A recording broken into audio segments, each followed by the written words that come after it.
Okay, so we're gonna do the needling techniques. There's a couple. So the first one is needle rotation. Some people call it spinning, some people call it winding. Do you think that if we put the needle in and turn it, do you think anything's gonna grab onto that needle? To our eye, this thing is super smooth, but under like a microscope or whatever, it's kind of not perfectly smooth, it's a little bit rough. And it's rough enough that we can put it in, and if I turn it, it's gonna wind up the spaghetti that's in there, right? We're gonna get some fascia winding around it, maybe some other things winding around it, to the point that if I wind it enough and try to pull it out, it's like Excalibur, like an I am not the one, like it's not coming out. So let's see what that looks like. So here we've got quads, right? And I would say on the top of the quads, on the top of the thigh, we're really safe. Once we get into here, we know we've got like femoral nerve, artery, and vein. So I'm not going to needle here. We're going to go right on top. Maybe I'll come a little bit lateral, so that's something more comfortable.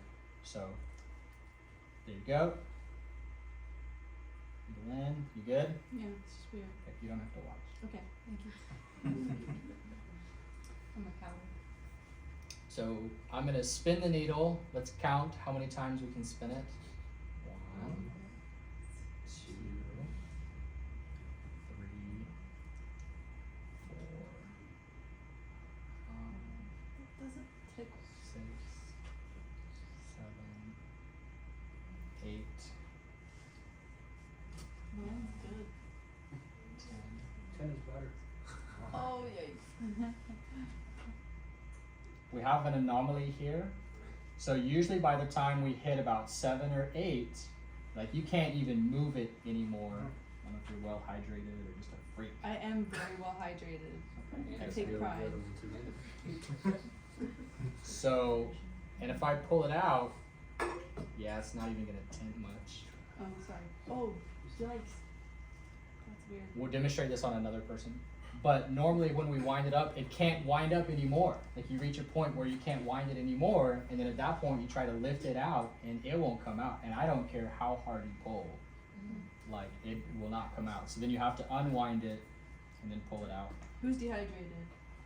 Okay, Tyler. We'll get him in a sec. I'm gonna use you in a sec. So that is needle winding, spinning.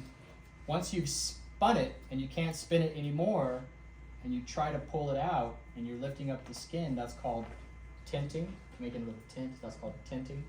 Okay. So spinning, tinting, those two kind of go together. There is pistoning, where you guys can go in and you can either piston and continue to make the muscle depolarize and twitch, or you can pull it out most of the way. And you can pull it out most of the way, and see how I'm angling my needle? There. Ooh, felt that.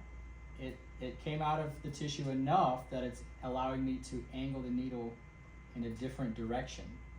So you have to pull it out until it's in like subcutaneous tissue, and then you can like change the direction. I can't change the direction once we're into like the muscle tissue. Okay. So you can. You good for one more? Mm-hmm. I would feel it like popping. So you can adjust the angle of the needle and piston. It's not that pleasant. I usually don't do that unless it's like a really big area. Let's say I'm needling glute max and I want to go ahead and just redirect and hit piriformis while I'm there, so I don't have to do another one of these. It's kind of something that may come later. You might find it as a useful strategy for later on, but not necessary right now. I feel it like here. Cool. Mm-hmm. Having fun? Let's see, I feel like there's one more. Yeah, okay, so periosteal pecking, like you guys know the periosteum? The periosteum, where like the tendon is attaching onto the bone and stuff like that. So sometimes in tendinopathy or tendonitis, people recommend that you like do some pecking. So we have a technique called periosteal pecking where you go in there and peck. The whole idea is that you're creating micro trauma that's going to bring in blood flow and boost the healing and stuff like that. I'm not sure that research really supports that. So we show these really just to pay them lip service, okay? And if at some point today you guys want to be like, hey, do you mind if I like spin it up and then like do the little tug thingy? You guys can do that like once, you know what I mean? But it's not necessary.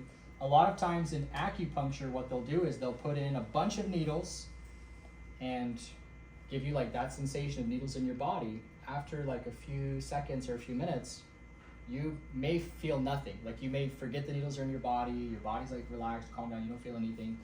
Then they'll come in there and then they'll either spin the needle or peck the needle to bring on that sensation again, and they might do that a couple of times.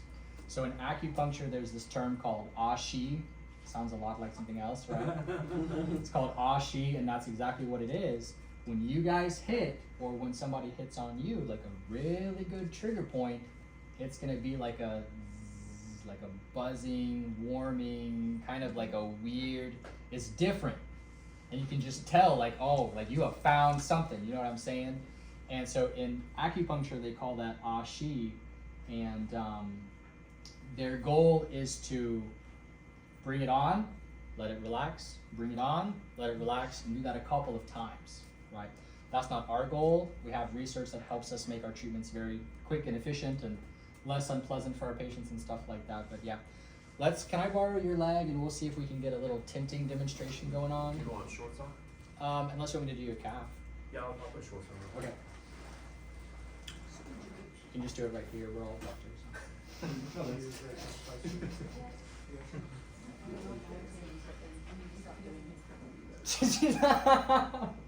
I volunteer all the time and then I regret it. I'll make sure everyone gets some love, some turns. Thank you, Doug. Yeah. I guess it's good that I'm hydrated. Yes. Wait, so hydration is what affects that, but what is there anything else? Just this, maybe the state of your muscles, maybe your person, like how your connective tissues are and stuff like that.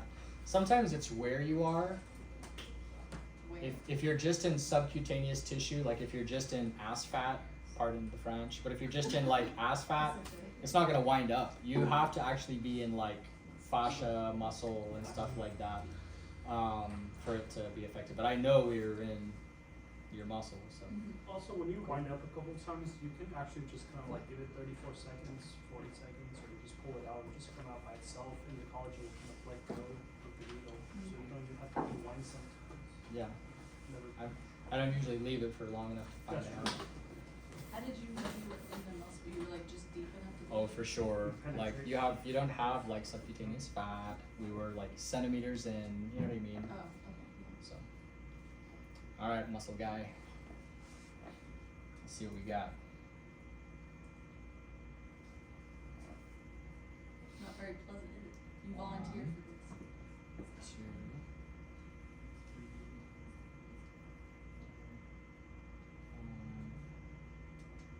6. Getting a little bit of resistance. So we're gonna get a little bit of tinting on him. Also well hydrated, but you can see how it's coming up a little bit. It's not holding on for dear life like it will a lot of the time, but yeah. So that's tinting. So that's spinning and tinting. And we talked about why they might do that, the spinning in acupuncture. It's to just increase what the patient feels, to like increase their treatment effect or whatever. So cool. All right, we're gonna change gears now, and we are gonna actually come into the cervical spine. So I need someone that we can draw on. Maybe that's done needling before. So yeah, we're done. So is there someone who doesn't